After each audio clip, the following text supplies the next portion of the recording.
If you have a plant, and you surround this plant with a lot of negative energy. Suppose there were 4 people around this plant saying, we don't want you here. We don't want you here. You feed it every day, put in the sunshine, but we don't want you here. We don't love you, we don't care for you, you shouldn't be here. It will die. If you have a plant that a lot of people go to take healing, so it will grow because there's faith there, but maybe also it will get weak. If a plant that you send a lot of love to it, it will also grow in strength. I'm using that example. No? It's the same with people. For the most part, if you don't put love towards them, that's the nutrition of life, is love and faith in God, trust, openness. All this is like food for human spirit. If they don't get that, they get deformed in some way. They don't function well, and eventually, they die, but they start to die spiritually first, and then they die physically. You can die in a way spiritually, and still be alive biologically. But there'll be no flavor much in your life. Like you just feel like you're just taking up space. That is the worst death. So it is good. It's not, even if people are very down, even if they've done terrible things, there'll always be people who can turn love towards them, to put some amount of attention, some amount of love towards them. And sometimes it's too late. Sometimes they're not receptive. There's nothing to drink that love in. The pores are closed. But it's the same way when you have... Maybe this is why we encourage each other to work, because when you work, your mind is alive, you're more active and stuff, and so you're more receptive to correspond with life. At the same time, not always fully. But the one who is really, sort of like oriented towards love and faith and trust in God, this one is going to grow, even if the body is deformed. Inside their powerful spirit. Like Ashtavakra, His body was all bent up and like this, and people was laugh at him. But he was a spiritual dynamo, spiritual powerhouse, of wisdom and insight and divinity and purity, you see.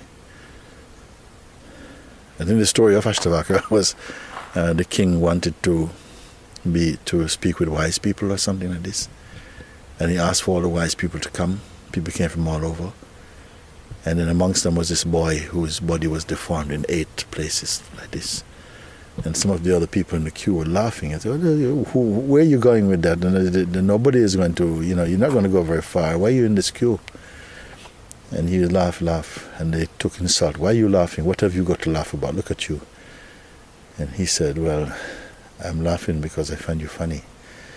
Because you feel that the deforming of this body is the deforming of myself. And he was the one who became the king's guru, in fact, who chose him. So you can have you have a bad body and great soul than you just poor in spirit and a great body. But it's a question of opinion, of course. So that is. You see. That's why it's good when you pray, you bless others.